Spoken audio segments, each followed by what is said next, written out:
셔밋. 역대상 16장 1절에서 6절까지 하겠습니다. 16장 1절로 6절 같이 있습니다. 하나님의 궤를 메고 들어가서 다윗이 그것을 위하여 신장막 가운데 두고 번제와 화목제를 하나님께 드리니라. 다윗이 번제와 화목제를 드리기를 마치고 여호와의 이름으로 백성에게 축복하고 이스라엘 무리 중 남녀를 막론하고 각 사람에게 떡 한 덩이와 야절매로 만든 과자와 건포도로 만든 과자 하나씩을 나누어 주었더라.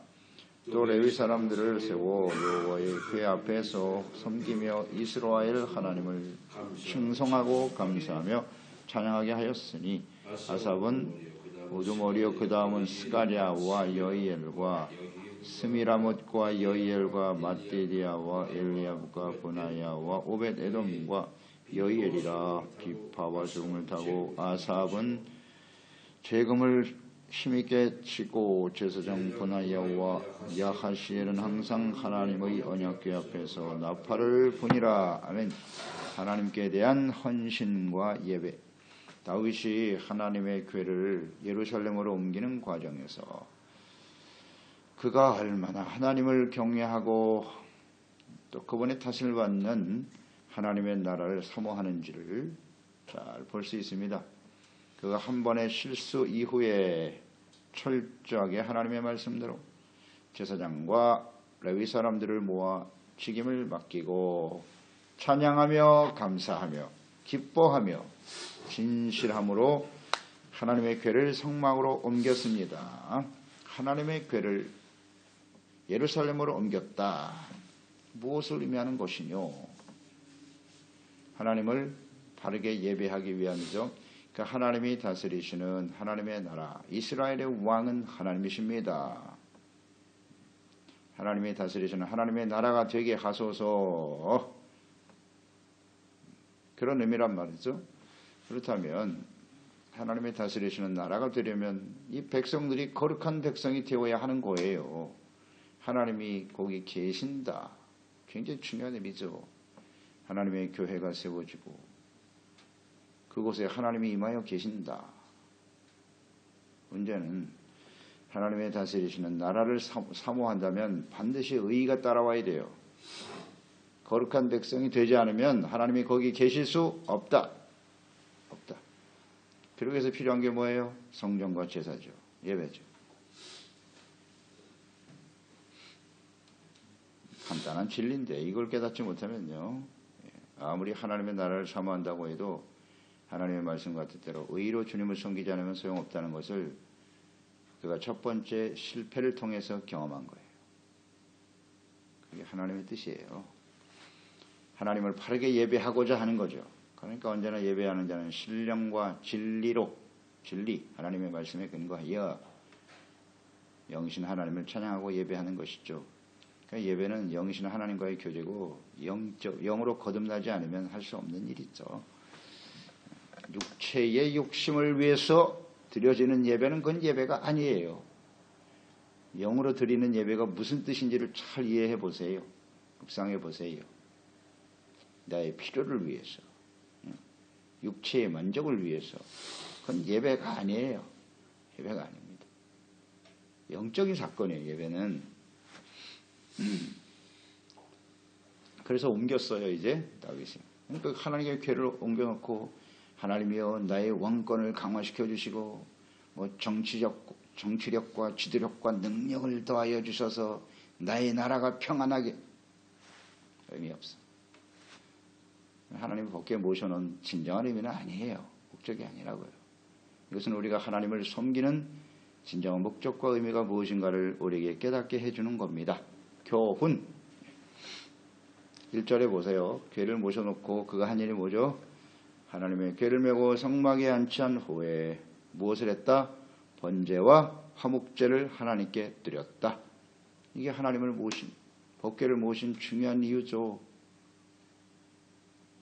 화목제와 번제를 드렸도다. 번제를 묵상해 볼까요? 번제와 화목제를 드렸다는데 번제란 무엇입니까? 무슨 제사죠? 불로 하나님께 제물을 태워드리는 제사예요. 번제는 온전한 헌신을 의미하는 거죠. 출애굽기 29장 17절이야 그 순양의 각을 뜨고 각을 떠서 드리는 거예요. 팔다리 자르고 그 장부와 다리는 씻어 각을 뜬 고기와 그 머리와 함께 두고 순양 전부를 제단 위에 불살하라. 여호와께 드리는 번제요 이는 향기로운 냄새다. 여호와께 드리는 화제니라. 향기로운 냄새라는 건 하나님이 기쁘게 받으신다는 거예요. 너는 그것을 그들의 손에 가져다가 제단 위에 번제물을 더하여 불살라라. 이는 여호와 앞에서 향기로운 냄새니 곧 여호와께 드리는 화제니라. 42절에 보면 이는 너희가 대대로 여호와 앞 회막문에서 늘 드릴 번제라. 내가 거기서 너희와 만나고 내게 말하리라. 아멘. 이게 번제의 의미입니다. 각을 떠서 온전히 하나님께 드리는 번제의 향기를 맡으시고 그 다음에 하나님이 기뻐하시는 중에 내가 거기서 너와 만난다. 약속이에요. 하나님. 번제를 드리는 그곳에 하나님이 거기서 만나 주신답니다. 말씀도 하시겠다고 하시네요. 이 의미를 알고 드려야죠. 다윗이 덮개를 모셔놓고 번제를 드렸다. 그게 무슨 뜻이뇨? 29장 출애굽기 29장 42절이에요. 주여 우리가 여기서 하나님을 만나기를 원합니다. 배웠기를 원합니다. 우리의 삶을 각을 떠서 하나님 앞에 온전히 헌신하여 드리오니 헌신 하나님이 이곳에서 우리를 만나주시고 우리에게 말씀하여 주시옵소서. 우리가 듣겠나이다. 네, 그거 아닙니까? 이게 번제의 의미예요. 우리가 예배를 드리고 주님을 위해서 헌신하는 중요한 이유예요. 잘 묵상하세요. 왜 하나님께 예배를 드립니까? 나의 말만 하고 나의 뜻을 하나님 앞에 아뢰기 위해서가 아니라 받아들이는 거예요. 여기서 하나님을 만나고 말씀하시는 주의 음성을 듣겠나이다. 이게 번제입니다. 이 번제를 보면 우리가 노아에서 묵상했습니다마는 노아가 방주에서 나와서 가장 먼저 드린 것이 뭐다? 번제입니다. 번제를 드렸어요. 번제가 거기서부터 시작됐어요. 번제. 이게 하나님이 기뻐하시는 향기로운 제사라는 거예요. 온전한 헌신. 또 번제를 묵상해 보면 창세기 22장에 하나님께서 아브라함에게 내 아들 이삭을 번제로 드려 그랬어요. 여호와께서 이르시되 내 아들 내 사랑하는 독자 이삭을 데리고 모리아 땅으로 가서 내가 내게 일러준 한 산 거기서 그를 번제로 드려라. 번제입니다. 하나님께서 왜 번제로 드리라고 하셨는고? 불태워 드리는 제사인데요. 화제. 이걸 하나님이 기뻐하신다 그랬는데 하나님께서 번제를 드리라고 하신 이유, 시험이라고 하셨죠. 아브라함을 테스트하신다 그랬어요. 번제를 통해서 테스트하시겠다. 그 결론이 무엇이뇨? 창세기 20장 12절이죠. 사자가 이르시되 이 아이에게 내 손을 대지 말아라. 그에게 아무것도 하지 말라. 내가 내 아들 독자까지도 내게 아끼지 아니하였으니 내가 이제야 하나님을 경외하는 줄을 내가 알았다. 그러니까 번제의 의미는 뭐냐? 하나님께 대한 온전한 헌신과 순종과 그렇죠? 그리고 하나님을 경외하는 구체적인 헌신이 있다. 번제는 이렇게 헌신과 하나님을 경외하는 것. 자식까지도 내어줄 수 있는 이게 번제의 의미 아니겠어요?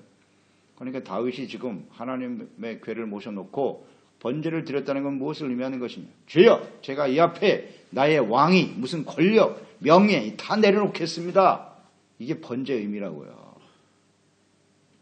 하나님 앞에 예배드리고 주님을 섬김으로써 주여 나의 왕권을 강화시켜 주시고 소유를 늘려주시고 존경과 사랑을 받게 하시고 이건 번제의 의미가 아니에요.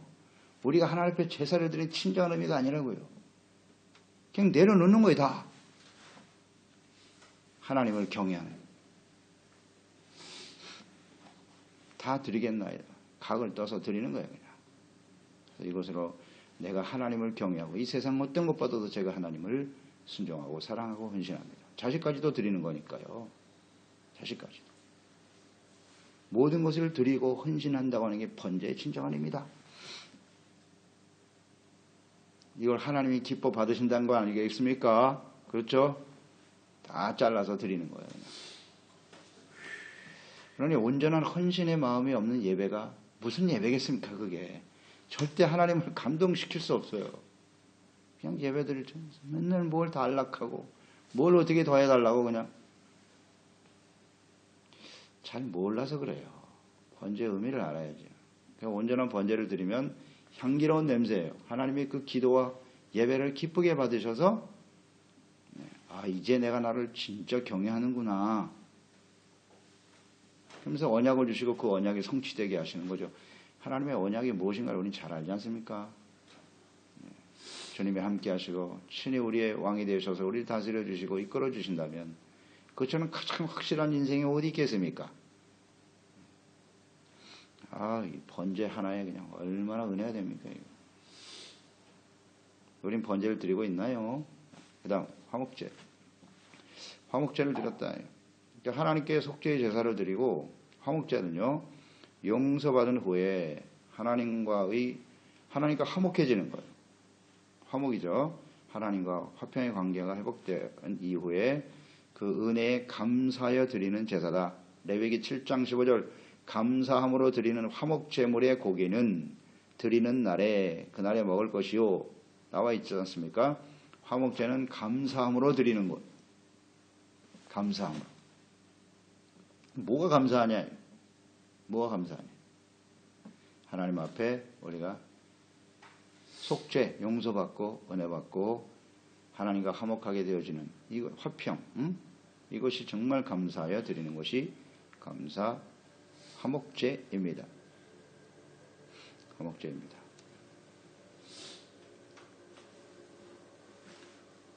하나님 앞에 드려지는 화목제, 그러니까 번제와 화목제가 언제나 이게 동시에 드려지는 경향이 많거든요. 그게 대체 좋은 예가 뭐냐면 출애굽기 20장이에요. 20장에 하나님이 신의 산에 나타나셨지 않습니까? 신이 강림하셨어요. 그리고 하나님의 그 목소리를 이스라엘 백성들 전체가 들었습니다. 그랬을 때 19절 이하에 보면 20장 모세에게 이르시되 당신이 우리에게 말씀하셔서 우리가 들으리이다. 너무 두려워가지고 백성들이 모세를 통해서 말하라고. 하나님 우리에게 말씀하지 말게 하소서 우리가 죽을까 하나이다. 모세가 백성에게 이르되 두려워하지 말라. 하나님의 여기 중요한 말씀입니다. 20절에 보면 모세가 백성에게 이르시되 두려워하지 말라. 하나님이 임하심은 하나님이 지금 시내산에 임하셔서 우리에게 말씀하실 목적이 뭐냐? 너희를 시험하고 너희로 경외하여 범죄하지 않게 하려 하심이니라. 테스트하시기 위해서 오셨대요. 하나님의 말씀을 듣는지 안 듣는지. 잘 들어. 이제부터 하나님이 직접 하신 말씀이지 사람이 하는 말이 아니야. 즉 이제 모세를 통해서 말씀하시라고 하는 의미는 모세를 통해서 하는 모든 말씀은 사람의 말이 아니라 하나님의 말씀이다. 그러니까 그 말씀에 온전히 순종하고 따라야 한다. 그런데 어땠어요? 끊임없이 하나님을 시험했죠. 광야에서. 그 시험했다는 의미가 뭐예요? 모세를 통해 주시는 말씀을 하나님의 말씀으로 듣지 않았다는 겁니다. 이게 시험이에요. 분명히 말씀하셨어요. 그 다음에 경외하라. 범죄하지 않게 하시기 위해서 직접 임하셨다는. 직접 임하셨다. 그래서 우리가 이것을 묵상해 보면요. 우리가 하나님을 예배하고 섬긴다라고 했을 때 거기 하나님의 임재하심. 다시 말하면 하나님과의 인격적인 교제와 만남이 없이는 하나님을 바르게 섬길 수 없다는 거예요. 직접 임하셨지 않습니까? 그때만 임하시나요? 오늘도 마찬가지거든요. 예수를 믿고 구원받은 사람은 하나님과의 인격적인 교제, 만남이 이루어지는 거예요. 그 하나님이 우리에게 왜 임하시느냐? 내가 너를 시험하여 하나님을 경외하며 범죄하지 않게 하려 하심이니라. 이 말씀이 그대로 적용되겠죠. 그러니까 하나님을 직접 만난 사람은 이게 두려움이 있다고요. 죄악에 대한 두려움이 있고 하나님 말씀에 대한 두려움이 있고 말씀 앞에서. 여호와께서 22절 여호와께서 모세에게 이르시되 너는 이스라엘 자손에게 이같이 이르라. 내가 하늘로부터 너에게 말하는 것을 너희 스스로 보았으니 너희는 나를 비겨서 은과 금으로나 너희를 위하여 항상 문제 신상을 만들지 말고 내게 토단을 쌓고 그 위에 내 양과 소로 내 번제와 화목제를 드려라. 하나님을 만난 사람은 하나님의 음성을 들었다. 처음으로 하나님 만났잖아요. 그때 이스라엘 백성들. 그러니까 금과 은으로 만든 무슨 우상 너희를 위해서 우상을 만들지 말고 하나님께 언제나 번제와 화목제를 드려라. 이게 하나님 뜻이에요. 그러니까 하나님과의 교제, 하나님이 임하셨어요. 중요한 장면이거든요. 이 출애굽기 20장에. 그래서 하나님의 임재를 깨달은 하나님의 백성들이 크게 두려워하면서, 두려워한 이유는 자신들이 심각한 죄인이라는 거죠. 그래서 이것을 하나님 앞에 고백하면서 번제와 화목제를 드렸다. 야, 우리 같은 죄인이 하나님의 은혜로 우리가 하나님과 화평할 수 있다는 건 정말 놀라운 은혜가 아닌가. 그래서 드리는 게 번제와 화목제다. 그렇죠? 그러니까 우리 하나님을 직접 경험한 사람들이 드려지는 것이 온전한 예배예요. 늘 말씀드리잖아요. 예배는 무엇입니까? 하나님이 여기 임하여 계신다. 하나님이 임재하심과 또 하나님과의 만남과 교제가 없는 사람이 드려지는 예배는 그건 예배가 아니죠. 예배를 드릴 수가 없어요. 온전한 예배를 드릴 수 없습니다. 그러니까 거룩한 두려움이 있는 것이고, 그래서 또 하나님께 회개하고 씻음받고 은혜가에 감사해서 헌신하고 화목하여 하나님 앞에 드려지는 감사의 제사를 올렸더라. 또 하나 중요한 것이 이제 화목제를 묵상할 때요. 이 순서를 우리가 레위기 말씀 묵상하면서 잘 배웠죠. 레위기 9장 22절에 보면 아론이 백성을 향하여 손을 들어 축복함으로 속죄제와 번제와 화목제를 마치고 내려오니라. 이게 순서예요. 속죄제, 번제, 그 다음 화목제. 화목제를 먼저 드리는 일은 없어요. 먼저가 속죄제. 속죄, 죄를 속하는 거잖아요. 하나님 앞에 용서받고 은혜받고 그 은혜에 감사하여 번제, 헌신하고 하나님과 화목하게 되어 감사로 주님을 섬기는 것. 이게 순서죠. 죄사함, 은혜, 감사, 헌신. 하나님과 화목하여, 속죄가 없이는 하나님과 화평할 수 없지 않습니까? 죄가 있는 곳에는 화평이 없다 그랬어요. 그리고 이 화목제는 함께 나눠 먹을 수 있게 하셨어요. 모든 제물은 다 제사장만 먹어야 되고, 그러나 화목제는 같이 예배드린 자가 같이 나눴다. 무슨 의미겠어요? 용서받고 하나님과 화목하고 은혜 받은 것을 모든 사람들과 함께 나누어라. 네. 더 나가서 이 번제와 화목제는요, 예수 그리스도의 십자가의 죽으심의 의미고 예표고, 그렇죠. 예수님의 십자가 죽음 사역의 진정한 의미다. 번제와 화목제. 로마서 3장 25절이죠. 이 예수를 하나님이 그의 피로써 믿음으로 말미암는 화목제물로 삼으셨으니. 사도 바울은 율법에 능한 사람이니까 이걸 정확하게 이해하고 있지 않습니까? 화목제물로 삼으셨고 이는 하나님께서 길이 참으시는 중에 전에 지은 죄를 간구하심으로 자기의 의로우심을 나타내려 하심이니라. 화목제물로 드리셨다는 거예요. 로마서 5장 10절 11절로 이어지죠. 곧 우리가 원수 되었을 때 그 아들의 죽으심으로 말미암아 하나님과 화목하게 되었은즉 화목하게 된 자로서는 더욱 그의 살아나심으로 말미암아 구원을 받을 것이니라. 그뿐 아니라 이제 우리로 화목하게 하신 우리 주 예수 그리스도로 말미암아 하나님 안에서 또한 즐거워하느니라. 화목제는 즐거움이에요. 감사와 즐거움으로 함께 나눈다. 정확한 이해죠. 예수님의 십자가의 죽으심의 의미. 번제, 화목제. 그곳에서 하나님을 만나는 것이고, 그러니까 예수 그리스도를 통해서 하나님께 나아갈 때 하나님이 기뻐하시는 거예요. 그게 번제가 되는 거예요. 예수님을 위해서 온전한 헌신으로 하나님께 나아가 예배하며 주님을 섬길 때 하나님이 기뻐하신다. 그리고 우리의 죄를 용서해 주시고 화목하게 하시고 화평케 하는 자가 되겠죠. 그게 화평케 하는 자예요. 번제와 화목제의 의미를 모르는 사람이 어떻게 화평케 하는 자가 되겠습니까? 우리 하나님께 얼마나 큰 은혜를 받았는데. 그러니까 많은 사람들을 이해하고 불쌍히 여기고 긍휼히 여기는 마음을 갖게 되겠죠. 이게 진정한 예배의 의미예요. 다윗 정말 감동스럽습니다. 이걸 잘 이게 하나하나 묵상하면서 보면은 다윗은 정말 하나님이 기뻐하는 사람이 될 수밖에 없어요. 아주 진실하네요. 순수하고요. 왕이 되었는데도 사울에게는 이런 모습을 볼 수가 없었어요. 그 차이가 어떻게 되는지 아시겠죠? 결말이 어떻게 나는지. 없어요, 이런 모습이요. 4절에 또 레위 사람을 세워 여호와의 궤 앞에서 섬기며 이스라엘 하나님 여호와를 칭송하고 감사하며 찬양하게 하였으니. 아멘. 레위 사람을 세웠어요. 당신들이 해야 될 직무는 이것입니다. 법궤를 성소에 모시고 레위 사람들에게 섬기며, 그래서 궤 앞에서 섬겨라. 그들의 역할이고요. 다음 그들이 해야 할 일이 뭐예요? 하나님 여호와를 칭송 감사 찬양. 이게 이 레위 사람들의 직무네요. 찬양, 칭송, 감사. 이것이 바로 예배의 본질이에요. 하나님의 은혜에 감사하고 주님의 이름을 찬양하고 높이고,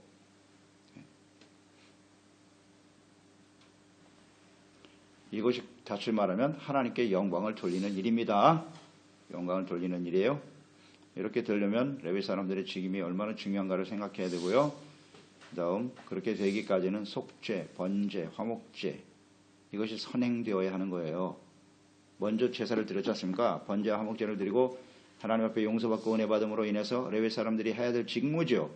중보 역할, 제사, 예배, 그것이 무엇을 의미하는 것이뇨? 하나님과의 관계가 화복됨으로써 용서받고 의롭다함으로 화평을 이루고 그 안에서 주는 참된 기쁨과 감사로 하나님을 찬양하고 주님을 영화롭게 하는 것이다. 속죄, 화목, 감사, 찬송, 이것이 바로 예배의 본질이에요. 그것이 바로 레위 사람들이 해야 할 일이에요. 6절 말씀 묵상해 보면 제사장 분하야와 야하시엘은 항상이 너무 중요한 거예요. 하나님의 언약궤 앞에서 나팔을 불었다. 제사장이 레위 사람과 제사장들의 역할이에요. 칭송, 감사, 찬송을 드려 하나님을 예배하는 일과 그 다음 항상 하나님의 궤 앞에서 나팔을 불었다. 나팔의 의미를 우리가 지난 시간 묵상해 봤죠. 나팔은 회중들을 모으거나 하나님의 뜻을 전달하는 거죠. 메시지를 전달하는 겁니다. 궤 앞에서 제사장이 하나님의 뜻을 듣고 다 모이시오, 전쟁에 나갑시다, 뭐 이런 하나님의 메시지를 전달하는 게 나팔이거든요. 항상 하나님 궤 앞에서 하나님의 말씀을 전파라. 이 나팔 든다고 하는 의미를 우리가 에스겔서죠. 에스겔 33장 3절에서 묵상하게 되는데, 그 사람이 그 땅에 칼이 임함을 보고 나팔을 불어 백성에게 경고하되, 경고의 의미도 있어요. 하나님 백성들이 죄악된 길을 가고 잘못된 길을 가게 되었을 때, 혹은 전쟁이 임하고 대적이 침투해 왔을 때 준비하도록 나팔을 부는 것이다. 준비시키는 거예요. 준비시키는 거. 예수님 오실 때 나팔 소리가 들립니까? 안 들립니까? 나팔 소리가 난다 그랬어요. 천사장의 소리와 나팔 소리와 함께 예수님이 이 땅에 재림하시는 거예요. 하나님의 때가 되었다는 겁니다. 선포하는 거예요. 하나님의 뜻을 선포하는 거예요. 나팔 소리 잘 생각해요. 다음 33장 6절에 보면 에스겔, 그러나 칼이 임함을 파수꾼이 보고도 나팔을 불지 아니하여 백성에게 경고하지 아니하므로 그 종이 한 사람이 그 임하는 칼에 제거당하면 그는 자기의 죄악으로 말미암아 제거되려니와 그 죄는 내가 파수꾼의 손에서 져주리라. 나팔의 의미가 뭔지 아시겠죠? 경고하여 깨우는 겁니다. 파수꾼이 나팔을 부는 거예요. 제사장은 역할이 파수꾼이에요. 나팔 부는 사람이에요. 정신 차리시오. 때가 임박하였으니 준비하여 깨어 있읍시다. 전쟁 나팔인데, 전쟁 나팔. 전쟁이란 말을 썼죠. 백성들이 그 땅에 칼이 임함을 보고, 전쟁이잖아요. 그 전쟁은 뭐예요? 하나님의 진노의 심판이죠. 그래서 나팔을 불어서 깨우라는 얘기거든요. 깨우는 건 간단하잖아요. 왜 하나님께서 칼이 임하게 하시겠는고? 우리가 하나님 앞에 온전하지 못하구나. 그래서 우리가 회개하고 돌이킵시다. 그게 나팔 아니에요? 나팔 소리의 의미잖아요. 이제 주님의 재림이 임박하고 이제 주님 오실 날이 가깝다. 우리가 나팔을 불어야 될 진정한 의미는 뭐냐? 나팔을 불어야 돼요. 우리 파수꾼이기 때문에. 어떻게 하는 것이 깨우는 거냐? 죄악된 자리에서 나와 하나님 앞에 회개하고 돌이킵시다. 나팔. 그래서 예수님이 재림하실 때 나팔 소리가 들린다고 그랬는데, 그 나팔의 의미가 뭔지 잘 묵상해 보세요. 나팔. 전쟁. 전쟁. 영적 싸움이에요. 그래서 예수님께서 마지막 때 교회를 향해서 외치신 말씀을 회개하라, 이기는 자가 되라. 그 나팔 소리에 관련이 있어요. 다. 회개하라는 게 나팔 소리고요. 전쟁에 나가 승리하라고 나팔을 부시는 거죠. 간단한데. 이것을 어떻게? 항상 하나님의 궤 앞에서 해야 한다. 누가? 레위 사람과 제사장들이 해야 할 일이다. 이것이 오늘날 이 시대 예수 그리스도 안에서 구원받은 저희들이 왕같은 제사장 아닙니까? 우리의 정체성을 안다면 우리가 이 일을 항상 해야죠. 항상 해야죠. 온전한 번제와 화목제로 하나님 앞에서 온전한 제사와 예배를 드릴 때, 그걸 레위 사람들이 맡겼어요. 자기 자신이 왕이니까 내 마음대로 할 수 있다가 아니, 당신들에게 주신 사명이니 이것을 잘 감당하시오. 그렇게 맡겼다는 얘기는 다윗은 레위 사람과 제사장들의 나팔소리에 귀를 기울이고 그 말씀에 순종하겠다는 뜻이겠죠. 이게 다윗입니다. 그러니까 하나님이 기뻐하시죠. 하나님 앞에 모든 것을 내려 번제와 화목제를 드리고 그 외치지는 나팔소리에 내가 귀를 기울이겠으니 당신들은 이를 잘 감당하시오. 겸손. 참 감동적입니다. 이 다윗. 우리가 이런 모습으로 이 권력의 정점에 서 있는 사람입니다. 우리는 뭐 세상에서 그렇게 대단한 사람도 아닌데 말입니다. 이 삶의 중심이 되지 못하는 거 보면 너무 아쉽지 않습니까? 끝까지 이 말씀에 나타난 다윗의 모습을 그대로 본받아서 주님을 경외하고 섬기는 종들이 되어야 하겠습니다. 그렇습니다. 하나님 아버지 다윗을 묵상합니다.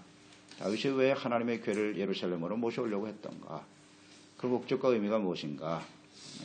처음에는 그것을 잘 이해하지 못했던 것 같아요. 물론 의도는 좋았는데 방법이 옳지 못했기 때문에 하나님께서 바로잡아 주셨고요. 지혜로운 다윗은 즉시 깨달았네요. 즉시 깨달아서 레위 사람들을 불러 모으고 하나님의 궤를 성막에 모시고 가장 먼저 드린 것이 번제와 화목제였더라. 그리고 그 기쁨을 모든 사람과 나눴죠. 그래서 그들에게 떡과 과자를 나눠주면서 화목제는 나눔이거든요. 하나님의 은혜를 함께 나누면서 즐거워했고요. 이 모든 직임을 레위 사람들에게 맡겨서 항상 하나님의 궤 앞에서 나팔을 불게 하고 다윗은 그 말씀을 듣고 하나님의 뜻을 따라 순종하겠다고 하는 이 겸손한 의도, 하나님께 온전한 헌신을 드리고 하나님의 다짐을 따라 순종하겠다고 하는 이 다윗의 아름다운 마음, 어찌 하나님의 마음이 감동하지 않으셨겠습니까? 주여, 우리에게 주어진 생애 동안 이 다윗과 같은 겸손한 자세로 온전한 헌신과 하나님과 화목한 이 은혜를 모든 사람들과 함께 나누고 즐거워할 수 있는 두렵고 떨리는 마음으로 주님을 섬기며 나아갈 수 있는 저희들이 다 되게 하소서. 예수님의 이름으로 기도드리옵나이다. 아멘.